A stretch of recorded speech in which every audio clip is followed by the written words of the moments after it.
Good morning student. आज हम India और कतर के बीच के बायलैटरल रिलेशन को यहाँ पे डिस्कस करेंगे। हाल ही में 18 फरवरी को कतर के जो अमीर हैं यानी कतर के जो किंग हैं जिनका नाम है शेख तमीम बिन हमद अल थानी, वो भारत के दौरे पर आए थे और प्रधानमंत्री नरेंद्र मोदी और शेख तमीम बिन हमद अल थानी के बीच में कुछ समझौते हुए हैं, उसको हम यहाँ पे डिस्कस करेंगे। आपको पता है कि जो अंतर्राष्ट्रीय संबंध है, इंटरनेशनल रिलेशन वो हमारे मेंस एग्जामिनेशन के लिए बहुत ही इम्पॉर्टेंट माना जाता है ना। चाहे वो बीपीएससी का एग्ज़ाम हो, चाहे यूपीएससी का एग्ज़ाम हो, चाहे यूपीपीसीएस का हो, प्रीलिम्स के साथ साथ मेंस में यहाँ से कई सारे क्वेश्चंस पूछे जाते हैं। तो इंडिया और कतर का जो रिलेशन है वो एक महत्वपूर्ण रिलेशन है, क्योंकि इंडिया मिडिल ईस्ट के जो कंट्रीज हैं उनके साथ अपना रिलेशन इंडिया अच्छा करने की कोशिश कर रहा है। खासकर जो अरेबियन कंट्रीज़ हैं, अरब पेनिनसुला वाले जो देश हैं, उनके साथ हम अच्छा रिलेशन स्थापित करना चाहते हैं, ताकि अरब के थ्रू हमारा जो ट्रेड है वो सेंट्रल एशिया तक या यूरोप तक हमारा ट्रेड पहुँचे। साथ ही साथ अरब जो कंट्रीज़ हैं, जो मिडिल ईस्ट कंट्रीज़ हैं, वो ऑयल के तेल के बहुत बड़े एक्सपोर्टर हैं और इसलिए इंडिया चूँकि इंडिया एक डेवलपिंग नेशन है और इसे अभी एनर्जी सिक्योरिटी के लिए ऑयल का रिक्वायरमेंट है और इसलिए कतर के साथ रिलेशन हमारे लिए एक फ़ायदेमंद है। साथ ही साथ हम और भी आगे देखेंगे कि कतर हमारे लिए क्यों इम्पोर्टेंट है और इस दौरे पर कतर के जो अमीर हैं और भारत के प्रधानमंत्री, उनके बीच कौन सा समझौता हुआ उसको हम यहाँ पे डिस्कस करेंगे। तो आपको बता दें कि कतर के अमीर शेख तमीम बिन अहमद अल थानी और प्रधानमंत्री नरेंद्र मोदी के बीच में 18 फरवरी को दो समझौते हुए हैं। इसमें सबसे प्रमुख समझौता है कि कतर के अमीर और भारत के प्रधानमंत्री ने कतर और इंडिया के संबंधों को, रिलेशन को सामरिक संबंधों तक पहुंचाने की बात की है ना। यानी सामरिक संबंध या इसी को रणनीतिक साझेदारी की स्थापना करने की घोषणा की है। यानी इंडिया और कतर ने अपने संबंधों को रणनीतिक साझेदारी यानी स्ट्रेटजिक रिलेशन के रूप में बदलने की घोषणा की है। स्ट्रेटजिक रिलेशन किसे कहते हैं? जब किसी एक या एक से अधिक फील्ड में जब दो देश एक दूसरे को कोऑपरेट करने के लिए एग्रीमेंट करते हैं, एक दूसरे को कोऑपरेट करने के लिए साझेदारी करते हैं, तो उसे कहा जाता है रणनीतिक साझेदारी या स्ट्रेटजिक रिलेशनशिप। मीन्स एक या एक से अधिक क्षेत्रों में, एक से अधिक फील्डों में एक दूसरे को कोऑपरेट करना, एक दूसरे का सहयोग करना, टेक्नोलॉजी ट्रांसफ़र करना, है ना। तो इन सारी चीज़ों को अगर हम देखें तो इसे स्ट्रेटजिक रिलेशनशिप या रणनीतिक साझेदारी का नाम दिया जाता है। तो इंडिया और कतर के बीच में जो बायलैटरल रिलेशन है, उसको दोनों ही देशों ने यह डिसाइड किया है कि उसे स्ट्रेटजिक रिलेशनशिप के रूप में उसे तब्दील करेंगे। साथ ही साथ जो दूसरा जो समझौता है वो दोहरे कराधान से बचने को लेकर है, यानी डबल टैक्सेशन अवॉइडेंस एग्रीमेंट को लेकर है। इंडिया और कतर जो है ने जो दूसरा समझौता किया है, जो सेकेंड एग्रीमेंट किया है, वो डबल टैक्स अवॉइडेंस एग्रीमेंट से रिलेटेड किया है। इसका अर्थ यह है कि देखिए, सबसे पहले यहाँ पर डबल टैक्स अवॉइडेंस एग्रीमेंट समझेंगे। एक एग्जाम्पल से हम समझते हैं। मान लीजिए कोई कंट्री है, कतर को ही लेकर चलते हैं। कोई भारतीय उद्योगपति, कोई इंडियन इंडस्ट्रियलिस्ट जो कतर में प्रोडक्शन करना चाहता है, यानी कतर में इन्वेस्टमेंट करना चाहता है और वहाँ प्रोडक्शन करना चाहता है। और चूँकि जो इंडियन इंडस्ट्रियलिस्ट है वो चूँकि कतर में प्रोडक्शन करेगा, तो उसे जो फ़ायदा होगा उसे जो प्रॉफिट होगा वो कतर में होगा। तो उस प्रॉफिट पर जो इंडियन इंडस्ट्रियलिस्ट है उसे कतर में भी टैक्स देना होगा, और चूंकि वो उसकी कंपनी इंडिया में रजिस्टर्ड है तो उसे इंडिया को भी टैक्स देना होगा। यानी कतर में उस इंडियन इंडस्ट्रियलिस्ट ने जो प्रोडक्शन किया उस पर जो प्रॉफिट हुआ उस पर उस इंडियन इंडस्ट्रियलिस्ट को कतर में भी टैक्स देना होगा और इंडिया में भी टैक्स देना होगा।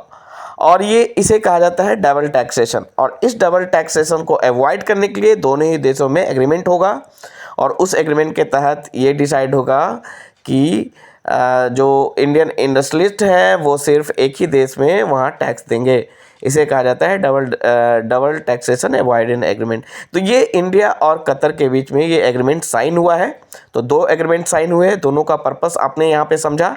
तो पहला जो पर्पस है, पहला जो एग्रीमेंट है वो है स्ट्रेटजिक रिलेशनशिप, रणनीतिक साझेदारी की स्थापना को लेकर है। और इससे इस समझौते से दोनों देशों के बीच द्विपक्षीय संबंध होगा, यानी बायलैटरल रिलेशन जो होगा उसमें मजबूती मिलेगी, और जो परस्पर सहयोग है उसके नए रास्ते खुलेंगे। यानी जो कॉपरेशन है दोनों देशों के बीच में उसके नए आयाम, नए डायमेंशन ओपन होंगे। और दूसरा जो समझौता है दोहरे कराधान से बचने का, यानी डबल टैक्सेशन अवॉइडेंस एग्रीमेंट, इस समझौते से दोनों देशों के बीच कारोबार में बढ़ोतरी होने की संभावना है। क्यों? क्योंकि यहाँ इंडियन जो इंडस्ट्रियलिस्ट हैं, इंडियन जो इन्वेस्टर्स हैं, इंडियन जो कैपिटलिस्ट हैं वो कतर में जाके प्रोडक्शन कर सकते हैं, और कतर के जो इंडस्ट्रियलिस्ट हैं वो इंडिया में आके प्रोडक्शन कर सकते हैं। उन्हें डबल टैक्स देने की ज़रूरत नहीं होगी। इससे इन्वेस्टमेंट में बढ़ोतरी होगी, है ना, बिजनेस में बढ़ोतरी होगी। आपको बता दें कि नए समझौते में जो डबल टैक्सेशन अवॉइडेंस एग्रीमेंट हुआ है उससे बचने और आय पर कर को लेकर, राजकोषीय चोरी की रोकथाम को लेकर भी कुछ संशोधन किए गए हैं। देखिए, डबल टैक्सेशन अवॉइडेंस एग्रीमेंट के साथ क्या डिमेरिट है कि मान लीजिए अभी मैंने एग्जांपल दिया कि जो इंडियन इंडस्ट्रियलिस्ट हैं वो कतर में जाके प्रोडक्शन करना चाहते हैं और प्रॉफिट होने पर उसको दोनों जगह टैक्स देना होगा। लेकिन इंडिया और कतर के बीच में अगर डबल टैक्स अवॉइडेंस एग्रीमेंट होगा तो कहीं एक ही पर उन्हें टैक्स देना होगा, है ना, इस एग्रीमेंट के कारण। और इस केस में डबल टैक्स अवॉइडेंस एग्रीमेंट में क्या होता है, कभी कभी कर की चोरी भी की जाती है, टैक्स की चोरी की जाती है। कैसे? मान लीजिए जो कतर है, मतलब जो इंडियन इंडस्ट्रीज हैं वो कतर में जाके प्रोडक्शन कर रहे हैं, वहाँ प्रॉफिट कमा रहे हैं, तो सिर्फ कतर को टैक्स देना है। बट अगर कतर अगर टैक्स हेवन कंट्री हो, है ना, तो टैक्स हेवन कंट्री होने के कारण कतर को भी वो टैक्स नहीं देगा। इस तरह से दोनों जगह वो टैक्स से बच जाएगा, है ना। तो ना इंडिया को टैक्स मिलेगा, ना ही कतर को टैक्स मिलेगा। तो इस केस में क्या होगा कि टैक्स की चोरी होगी, मतलब ये जो लूप होल्स हैं उसको वो भुनाएगा।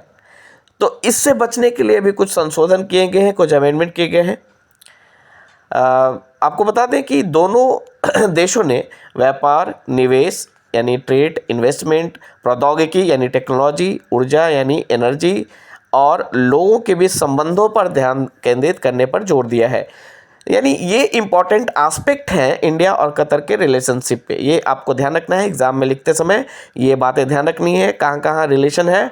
ट्रेड में है, इन्वेस्टमेंट में है, प्रौद्योगिकी यानी टेक्नोलॉजी में है, ऊर्जा में है। ऑब्वियसली कतर तेल सप्लायर है और नेचुरल गैस भी सप्लाई करता है, और इसके साथ साथ लोगों के बीच संबंध भी है, क्योंकि कतर में इंडिया के सबसे बड़ा डायस्पोरा है ना। इंडिया सबसे अधिक इंडियंस विदेश में अगर कहीं रहते हैं वो तो कतर में रहते हैं।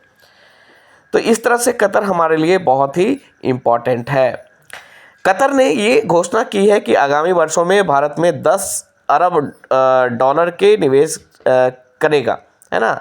अभी जो निवेश है कतर का इंडिया में वो 1.5 अरब डॉलर है, लेकिन इसने घोषणा की है कि अगले आगामी वर्षों में 10 अरब डॉलर का निवेश करेगा, इन्वेस्टमेंट करेगा। फॉरेन इन्वेस्टमेंट यहाँ से आएगा हमारे यहाँ, और इससे जॉब अपॉर्चुनिटी क्रिएट होगी, साथ ही साथ फॉरेन एक्सचेंज हमें में बढ़ोतरी होगी। कतर ने यह भी ऐलान किया है कि वो भारत में कतर निवेश बोर्ड, कतर इन्वेस्टमेंट बोर्ड का कार्यालय भी खोलेगा, है ना। व्यापार को बढ़ावा देने के लिए दोनों देशों ने डिजिटल सेवाओं के परस्पर संचालन पर भी सहमति प्रकट की है। भारत का यूपीआई कतर में तथा कतर का BNQ भारत का यूपीआई है ना, यूनिफाइड पेमेंट इंटरफेस, वो कतर में भी काम करेगा। यूपीआई के थ्रू ट्रांजैक्शन हो सकता है। और कतर का जो BNQ है वो भारत में भी POS पर चलेगा। दोनों पक्षों ने सीमा पार होने वाले आतंकवाद के सभी स्वरूपों की भी निंदा की है। अब यहाँ पे थोड़ा हम देख लें कि ये इस संबंध से विश्व को क्या संदेश मिलेगा। भारत इस्लामी देशों के साथ अपने रिश्तों को मजबूत करने का प्रयास कर रहा है, और इससे भारत दुनिया को यह संदेश दे रहा है कि उसकी नीति सबका साथ और सबका विकास है, और वह पाकिस्तान समेत उन तमाम देशों को भी जवाब दे रहा है जो भारत में मुस्लिमों या कश्मीर के मुद्दों पर सवाल उठाते हैं। ऊर्जा भागीदार की बात करें तो कतर भारत का प्रमुख ऊर्जा भागीदार है। कतर से भारत को सर्वाधिक 11 मिलियन मीट्रिक टन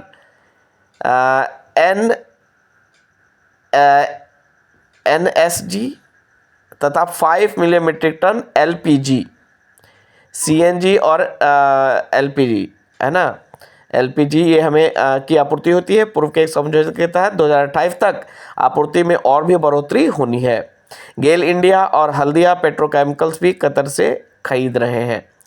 इसके अलावा व्यापारिक संबंध भी है। तो ये हमारा जो है ये इम्पोर्टेंस है इंडिया और कतर रिलेशनशिप को, और इसमें एक नया आयाम, एक नया डायमेंशन स्थापित होगा। ये 2 एग्रीमेंट जो हुआ है, एक स्ट्रेटेजिक रिलेशनशिप को लेकर और दूसरा डबल